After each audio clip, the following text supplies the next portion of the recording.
Ramakrishna mission में फैले हुए भ्रष्टाचार का मुख्य कारण क्या है पता है आपको?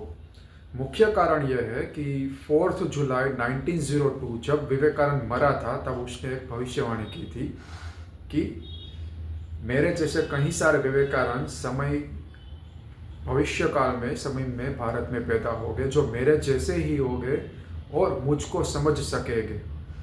दूसरी एक भविष्यवाणी की थी कि after one governor general retire another will be assigned by emperor. इसका मतलब ये हुआ कि उस समय रामकृष्ण ने अपनी शक्तिपात करके विवेकानंद को गवर्नर जनरल, आप ऐसे बोल सकते हैं, एक पद दिया था जो रामकृष्ण संघ को चला सके। बाद में जब विवेकानंद मरा वो रिटायर्ड हो गया, इस पद से निवृत्त हो गया और दूसरे उस पद पर दूसरे विवेकानंद की निमणूक या असाइनमेंट रामकृष्ण द्वारा होगी। रामकृष्ण को यहाँ पे एम्पिरर विवेकानंद बोल के गया था।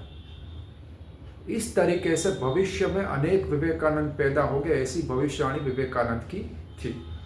अब इसे आज के समय में समझा जाए तो आप देखें कि 2014 में सर्वोच्च नेता हमारे देश के जैसे चुनाव में चुन के आए तब स्पष्ट बहुमत उनको मिली थी। उनका विवेकानंद से डायरेक्ट संबंध है। तब चुनाव के दौरान 2 नरेंद्र के पोस्टर छपे थे, मैंने पिछली कई सारे वीडियो में बताया था। और उसका राजकीय ध्रुवीकरण कैसे हुआ वो देखते हैं कि जो विपक्ष के नेता मंदिर में जाने से भी डरते थे क्योंकि उनका वोट बैंक को रखने के लिए, मेंटेन करने के लिए उनको मंदिर से दूर रहना पड़ता था। अपने को जनेऊधारी ब्राह्मण ऐसा कई सारा चीज़ बोलते थे। जैसे 2024 पूर्ण हुआ, फरवरी का संसद सत्र पूर्ण हुआ और तभी ये लोग मंदिर में जाना शुरू हो गए। 2024 से 2-3 साल पहले से आप देखिए उनके बिहेवियर में चेंज आ गया। मंदिर में जाना शुरू कर दिया। जो सनातन धर्म का एजेंडा, सनातन धर्म में जो आगे बढ़ाने का एक एजेंडा लेकर वो चलते हैं, ऐसा पब्लिसिटी उन लोगों ने शुरू कर दिया।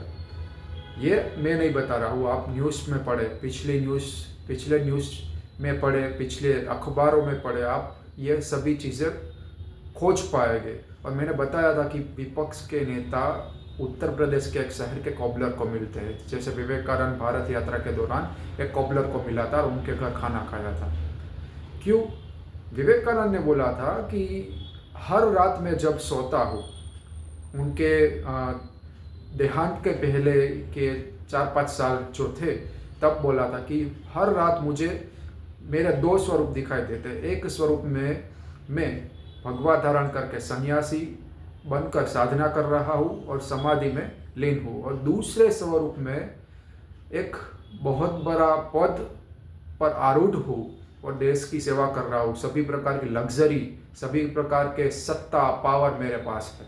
ये दो स्वरूप विवेकानंद की कल्पना में थे और रात में ये सभी थे। तब विवेकानंद जब साधना आगे बढ़ाते थे तब उनको पहला स्वरूप डोमिनेंट बन जाता था और दूसरा स्वरूप डोमिनेंट नहीं रहता था। इसीलिए विवेकानंद ने पूरा जीवन ध्यान में व्यतीत किया, ऐसे इन लोगों की बुक में हम पाते हैं। लेकिन इन लोगों की बुक के मुताबिक विवेकानंद को निर्विकल्प समाधि पहले रामकृष्ण ने दी थी, फिर पूरे जीवन के अंतराल में विवेकानंद को दूसरी बार समाधि नहीं मिली थी अपने बलबूते पर। इसीलिए वो एक समाधि में सिद्ध साधु नहीं था, वो सिर्फ एक रिमोट कंट्रोल से चलने वाला व्यक्ति था। रामकृष्ण मिशन का रिमोट कंट्रोल से चलने वाला व्यक्ति। ये मैं नहीं बता रहा हूँ, आप पुस्तकें पढ़े। ये सभी चीज़ें सुनकर इतना गुस्सा आता है कि आज हमारा देश ऐसे घटिया साधुओं चला रहे हैं। जैसे ही सर्वोच्च नेता 10 साल तक राज किया और बहुमति में रहे, सभी देश के कई सारे राजकीय पक्ष, देश के कई सारे ऐसे राजकीय आध्यात्मिक संप्रदाय, मैं राजकीय आध्यात्मिक बोल रहा हूँ, पूर्ण आध्यात्मिक जो नहीं है, जो रामकृष्ण मिशन और उनकी डेरिवेटिव्स है, उन लोगों को भी लालच जागी कि हम भी सत्ता में आना चाहते हैं, विवेकानंद का जो भविष्यवाणी थी उनका उपयोग करके। लेकिन ये भविष्यवाणी में एक क्लियर इंडिकेशन था, एक समय में एक ही विवेकानंद होगा। विवेकानंद ने क्या बोला था, मैं दूसरी बार रिपीट कर रहा हूँ, when one governor general retire another will be assigned by emperor. इसका मतलब ये हुआ कि एक ही विवेकानंद एक समय में होगा।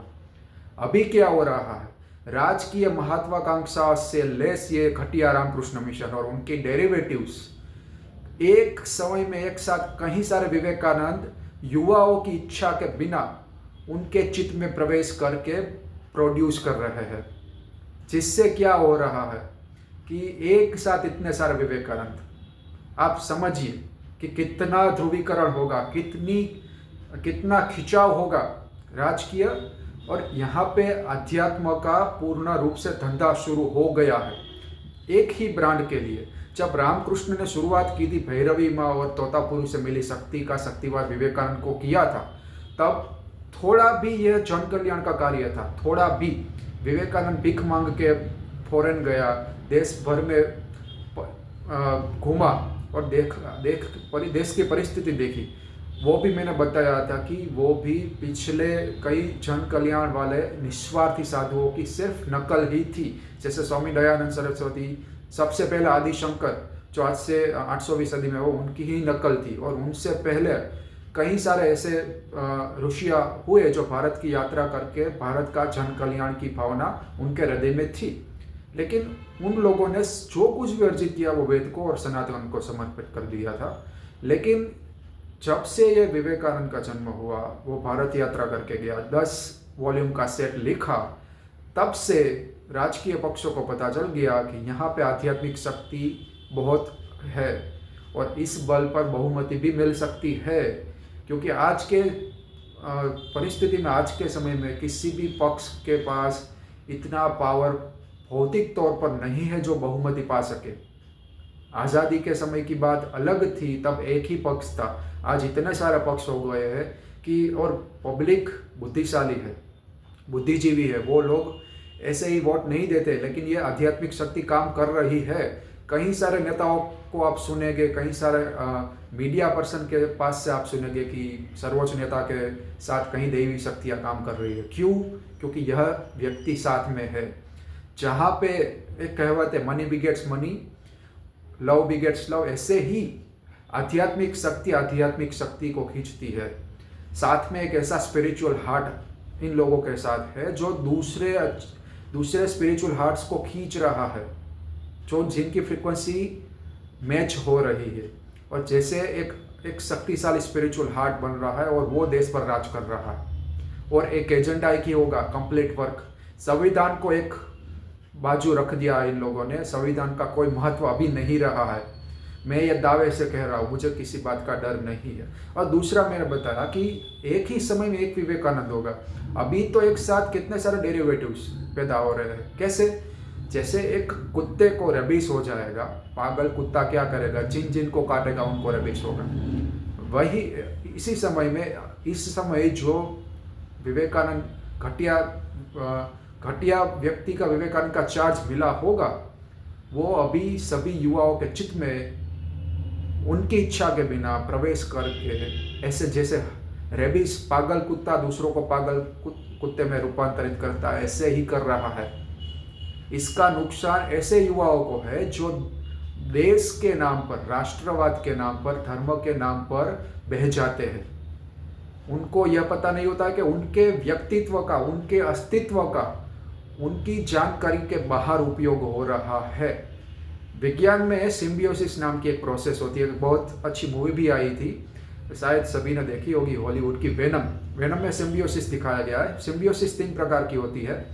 एक सिम्बियोसिस में म्यूचुअलिज्म, एक जीव है वो दूसरे जीव पर निर्भर रहकर दोनों एक दूसरे को लाभ देके जीते हैं। दूसरा सिम्बियोसिस का प्रकार है कंपेंशनलिज्म, उसमें एक दूसरे पर निर्भर रहता है लेकिन दूसरे को उसका कोई असर नहीं होता। तीसरा है पैरासिटिज्म, जो सिम्बियोसिस का सबसे घटिया प्रकार है।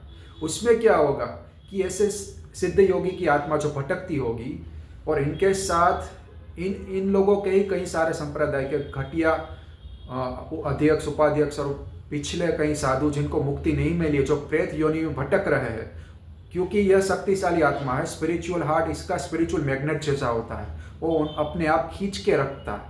तब क्या हुआ, इनके साथ ही घूम रहे होंगे। जैसे मैंने पिछले वीडियो में भी बताया, मधुमक्खी का छत्ता होता है, इसमें रानी मधुमक्खी के आसपास ही सभी मधुमक्खियाँ घूमती है। इस तरीके से ये एक किसी भी युवा में प्रवेश करेंगे तो उस युवा की जिंदगी का सोचिए। एक स्पिरिचुअल हार्ट में सिर्फ युवा में पहले सिर्फ अपनी आत्मा उसके स्पिरिचुअल हार्ट में थी, बाद में ये सभी प्रवेश करते हैं। आप बुक पढ़िए, शायद आपको मैं अभी बताऊंगा ये लगेगा कि ये गलत है। मैं अभी रेफरेंस भी दे रहा हूँ, जैसे अभी साइंटिफिक तौर पर समझा सिम्बियोसिस क्या है। पैरासिटिज्म में क्या होता है कि जो कंड्यूट है, वेहिकल है, वाहक है, जैसे कोई युवा जो विवेकानंद का शिष्य हो या उनसे बहुत इन्फ्लुएंस्ड हो, उनके शरीर का उपयोग होता है और बाद में उस शरीर को सबसे ज़्यादा नुकसान होता है, उसका अस्तित्व का सबसे ज़्यादा उपयोग होता है। पैरासिटिक, जैसे कि किसी वृक्ष में आप बेल देखेंगे तो वृक्ष के अधीन वो बेल है और बेल वृक्ष से ही पोषण पाती है और वृक्ष को ही हानि पहुंचाती है। ऐसे किसी व्यक्ति के शिष्य के शरीर के व्यक्ति के शरीर में प्रवेश करके उस व्यक्ति के जिंदगी को बर्बाद किया जाता है। यहाँ पे यह है घटियापन की क्लाइमैक्स। इसीलिए रामकृष्ण मिशन में भ्रष्टाचार फैला हुआ है। और जो बुड्ढे हैं इस रामकृष्ण में, यहाँ पे सन्यासी शब्द उपयोग नहीं कर रहा हूँ, वो सभी पूजनीय होता है। ये सभी बुड्ढे अपनी मुक्ति के लिए प्रयास करें, लेकिन इन लोगों को मुक्ति नहीं मिल सकती, क्योंकि ये लोग मौन होकर देख रहे हैं। और कई बार ऐसा लगता है कि ये इन लोगों का मौन मुख सम्मति दर्शाता है। Silent is a half consent. इन लोगों को पता है कि ऐसा हो रहा है, लेकिन ये सभी देख रहे हैं, ऐसा होना देख रहे हैं। पतंजलि योग सूत्र में बताया गया है प्रातिभ ज्ञान क्या होता है। तथा प्रातिभ वेदना दर्शा स्वाद वार्ता छायन्ते। प्रातिभ ज्ञान आता है तो आप में कितनी सारी सिद्धियां आती है एक साथ। और आकाश गमन जैसी सिद्धि, दो सूत्र है, श्रोताकाश सयो संबंध संयमात दिव्य श्रोतम, कायाकाश सयो संबंध संयमा लघु तुला समापते स्व आकाश गमनम। अभी यहाँ पे आकाश गमन माने हवा में उड़ना नहीं है, मैं बात कर रहा हूँ चित्ताकाश की। चित्ताकाश माने सभी आप योग की पुस्तकें पढ़ेंगे तो सबका मन एक सर्वव्यापी मन का एक भाग है। जैसे होलोग्राफिक पैराडाइम फिजिक्स में होता है, उसमें एक छोटा सा होलोग्राम एक बड़े होलोग्राम का एक भाग होता है, वैसे ही एक कॉस्मिक माइंड का हमारा मन एक भाग है। जिस व्यक्ति को समाधि मिल गई है वो उस माइंड से जुड़ा हुआ है। अब क्या होगा, ये लोग जहाँ पे भी चाहे वहाँ पे आकाश गमन की सिद्धि के कारण जा सकते हैं।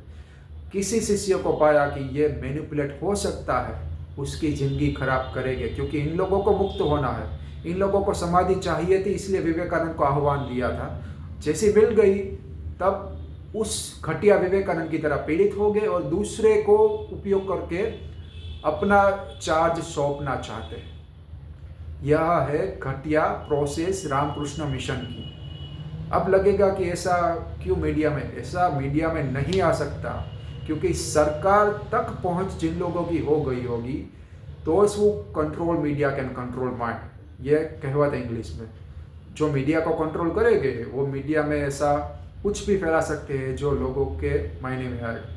और भारतीय मानसिकता है कि लोगों को एक ऐसा सुपरमैन व्यक्ति चाहिए जो पूरे देश में एक हत्थू शासन कर सके, लेकिन ऐसा इम्पॉसिबल है ना। सालों पहले भी पॉसिबल था, ना आज भी पॉसिबल नहीं है।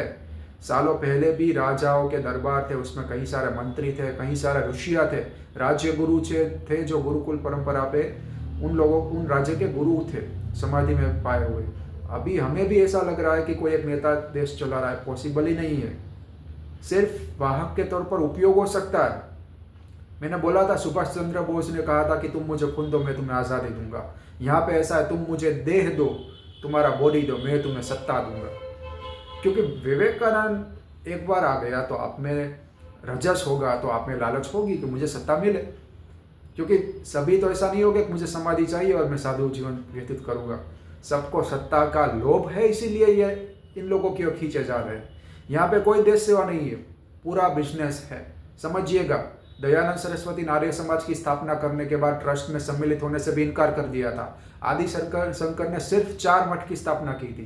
क्यों? वो आध्यात्मिक तौर पर देश की सेवा करना चाहते थे, देश को आगे बढ़ना देखना चाहते थे। यहाँ पे कोई सेवा नहीं है, प्योर बिजनेस है। जो रामकृष्ण मिशन एक बेलूर मठ में था, आज 300 ऑफिशियल बड़े सेंटर और 1000 अनऑफिशियल सेंटर है। आप देखिए, यहाँ पे बिजनेस हो रहा है और युवाओं को उनका माइंड जैसे विधर्मियों आतंकवादी पैदा करते हैं, ये लोग एक कंप्लीट वर्क युवाओं के माइंड में डालना चाहते हैं। और यहाँ पे देखना कि विवेकानंद होने के लिए कुछ एलिजिबिलिटी क्राइटेरिया है। विवेकानंद का जैसे पिता का देहांत हुआ था, तब उसके घर पे एक ऋण था, बाद में उसकी घर की आर्थिक परिस्थिति खराब हो गई थी और स्पून फीडिंग से तैयार हुआ था, समाधि मिली थी उनको। इस तरीके से किसी भी घटनाक्रम अगर होगा तो नेचुरली होगा तो अच्छा है, वरना ये लोग फोर्सफुली करेंगे। किसी भी युवा की जीवन, उसके परिवार को बर्बाद करने की कोशिश करते हैं ये लोग। यह घटियापन की चरम सीमा इसीलिए है कि यहाँ पे नाम 3 बड़े स्लोगन दिए जाते हैं, जीव ज्ञान शिव शिवा, आत्मने मोक्षार्थ जगत हिताय च, और तीसरा मैं भूल गया, अभी याद आएगा, सर्वधर्म समन्वय। ऐसे बड़े स्लोगन देने का पर्पस एक ही है कि लोग इस स्लोगन से अट्रैक्ट होते हैं और बड़े बड़े बातों से अट्रैक्ट होते हैं। जो भारत यात्रा के दौरान 4-5 बंदर से डर गया हो और वो लोगों को और युवाओं को बताता तुम्हें डर नहीं होना चाहिए, अभी ही माँ बे। अरे तुम्हारे में बहादुरी ऐसी थी, तुमने क्या किया?